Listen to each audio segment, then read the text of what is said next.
L'océan. Un monde juste à côté du nôtre, et pourtant si méconnu. Peuplé de vie, cette biodiversité est l'un des plus menacés aujourd'hui. Chaque année, près de 330 000 mammifères marins sont tués par la seule faute de l'homme. Aujourd'hui pourtant, leur protection est un enjeu de société majeur. Alors que faire ? Comment comprendre tout ce qui engendre la protection de l'océan ?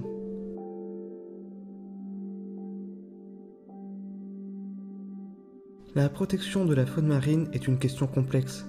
Communiquer et sensibiliser est une étape essentielle pour comprendre tous les tenants et aboutissants de la préservation de l'océan.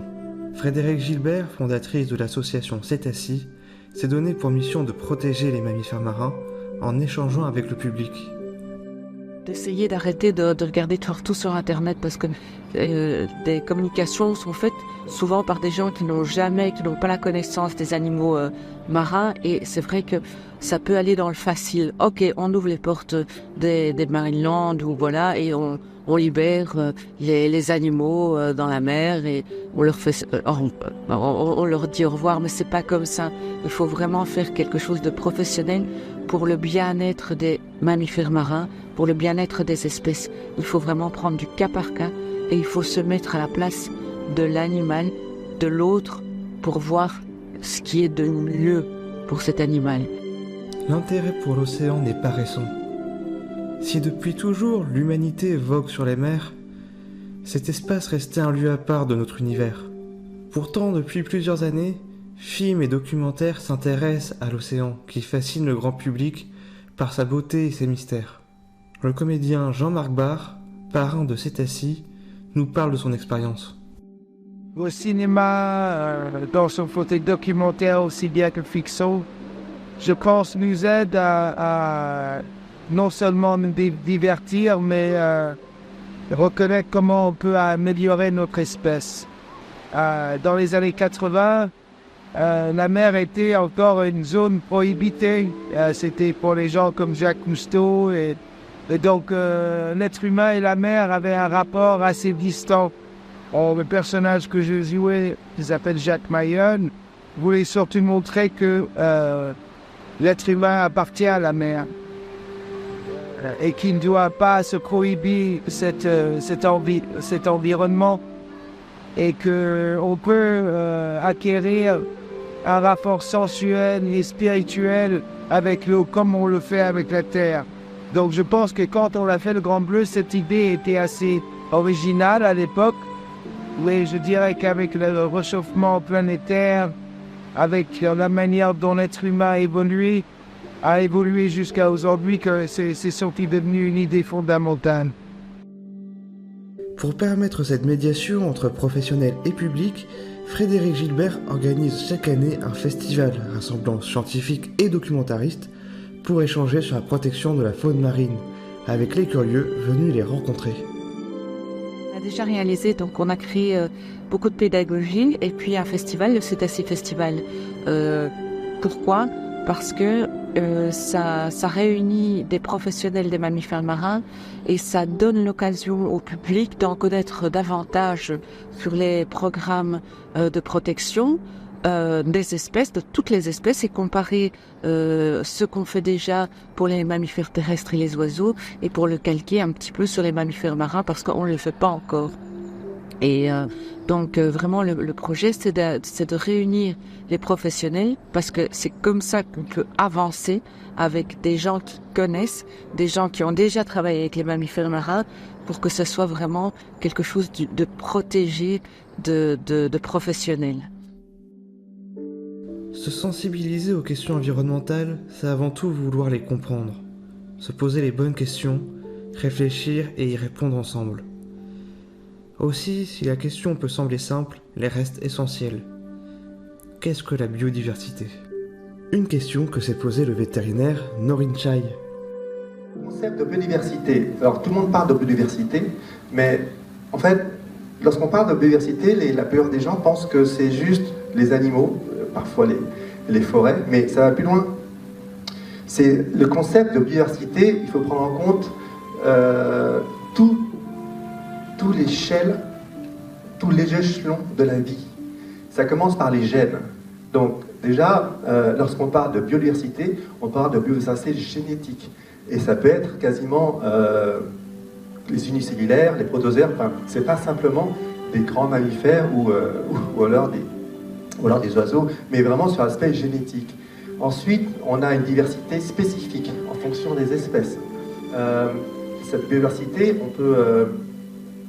elle est variable, dans le sens où les espèces, déjà la notion d'espèce elle-même est un concept. Et l'homme dans tout ça?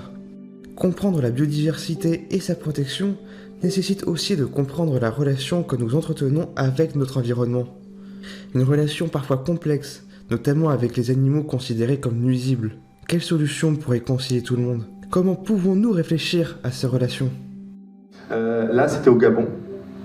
Et ces éléphants sont protégés, mais les villageois ont commencé à augmenter le braconnage et se font justice parce qu'ils ne sont pas écoutés. On leur dit, ils ont leurs villageois détruits, leur village détruit, leur culture rasée, on leur dit protéger l'éléphant.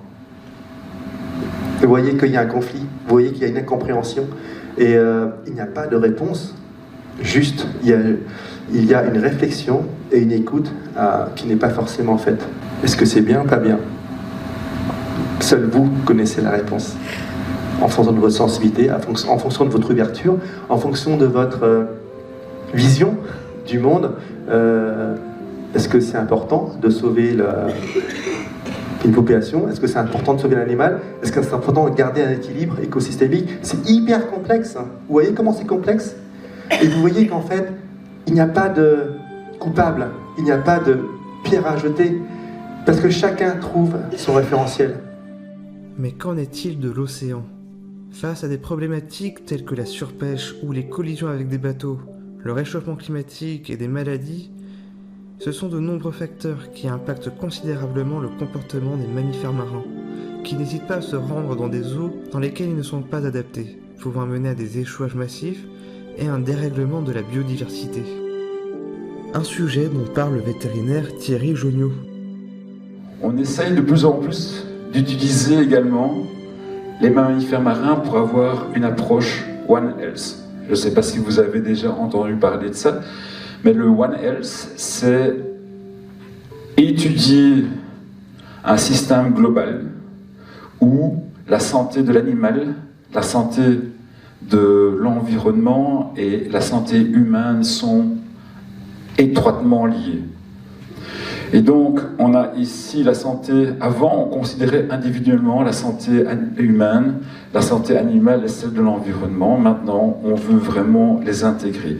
Et les mammifères marins sont justement des indicateurs de la qualité de l'environnement. Je vais vous l'exposer après. Pourquoi? Parce que justement, ils accumulent durant toute leur vie toute une série de polluants qui vont être...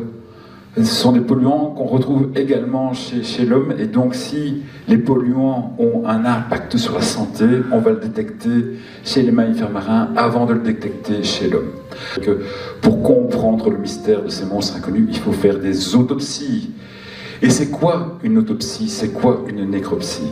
Ça veut dire exactement la même chose. Autopsie est plus limitée à l'homme, tandis que la nécropsie, c'est le terme général qui consiste à comprendre et à déterminer la cause mort d'un animal en faisant la différence entre ce qui est normal et ce qui est anormal. Et c'est ce que j'explique à tous mes étudiants. Quand on est face à un animal mort, mais il faut avoir une connaissance parfaite de l'anatomie avant de pouvoir comprendre ce qui est anormal. C'est donc un acte médical qui est réalisé par un vétérinaire. Quand il s'agit d'animaux, d'espèces domestiques, c'est relativement facile de faire ces autopsies. Quand ce sont des animaux sauvages et certainement des mammifères marins, c'est très compliqué parce qu'il y a le manque de compétences. Et puis parfois, quand vous avez un dauphin qui fait 2 mètres, c'est encore relativement facile, mais quand vous avez un cachalot de 18 mètres ou quand vous avez un rorqual de 21 mètres, c'est le plus grand que j'ai jamais fait, vous avez peut-être votre couteau, vous avez peut-être votre scalpel, mais vous n'allez pas le faire aussi facilement. Donc c'est un exercice relativement compliqué et comme je vous le disais, on n'est qu'une dizaine en Europe à le pratiquer. Une fois la compréhension de ces animaux chose faite, quelles solutions peuvent être mises en place? Aujourd'hui, alors que le débat divise aussi bien pour la protection de la faune sauvage que les animaux en captivité, plusieurs pistes de réflexion sont mises en avant. Mais lesquelles choisir?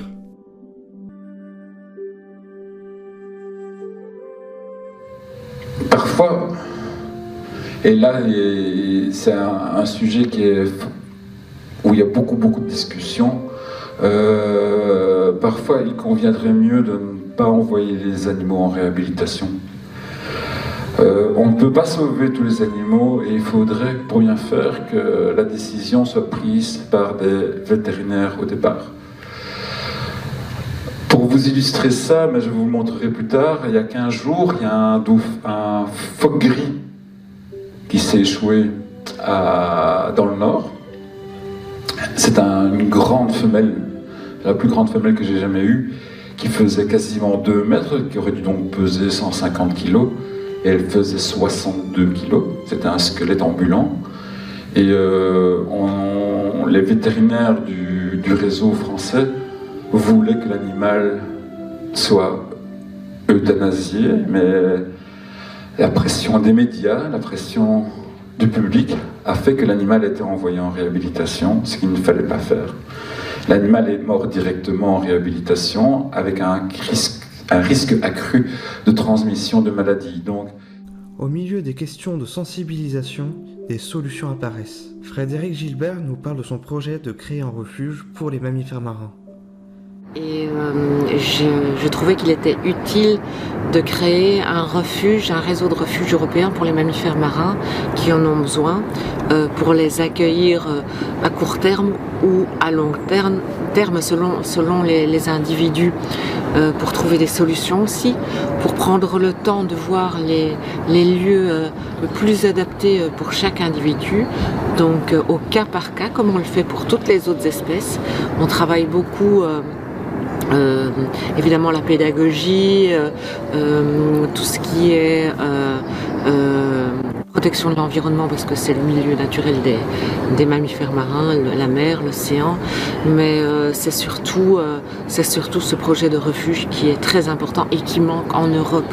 On parle de fermer les parcs, on parle de l'interdiction des cirques pour les otaries, on parle de plein de choses, mais actuellement il n'y a pas de réelle solution, à moins d'envoyer les animaux ailleurs, dans d'autres structures hors Europe ou en Europe où il y a déjà une surpopulation.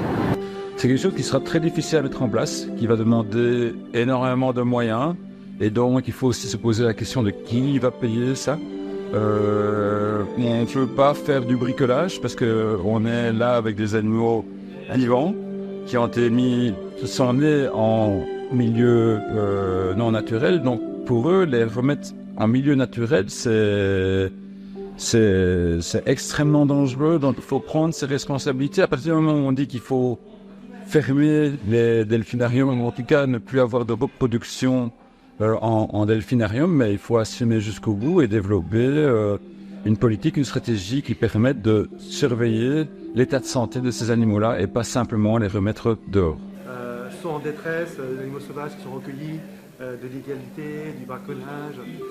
Et avec les nouvelles lois, ces animaux en fait, qu'on interdit en cirque et en Marineland, et il faut bien les placer, ces animaux-là. Donc évidemment, c'est hyper important d'avoir des refuges. En revanche, ce qui est important aussi, c'est de faire attention sur le process de transférer ces animaux dans ces refuges-là. Déjà, moi je pense sincèrement qu'on déplace un animal que ce n'est pas bien.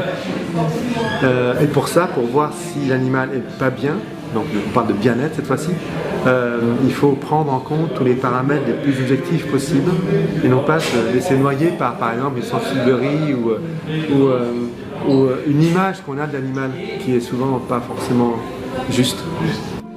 Alors, concernant la remise en milieu naturel de mammifères marins qui ont vécu une grande partie de leur vie en milieu non naturel, je pense que c'est une très mauvaise idée de le faire directement parce que Ces animaux ont vécu toute leur vie dans un milieu très protégé, en recevant des poissons congelés. Donc ils n'ont jamais été exposés à des agents pathogènes comme les bactéries, les virus ou les parasites.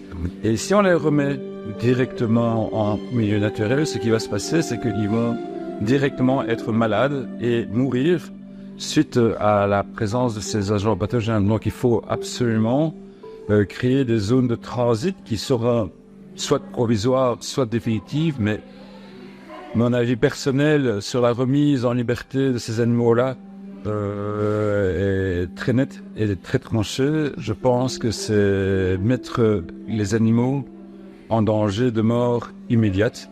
Et donc je suis tout à fait opposé à ce genre de solution. Il faut vraiment créer des zones refuges où ils pourront rester pendant un certain temps avant d'être éventuellement remis en milieu naturel. Donc il faut vraiment avoir des paliers, un protocole de réhabilitation et en tout cas de prise en charge. Comprendre pour mieux protéger.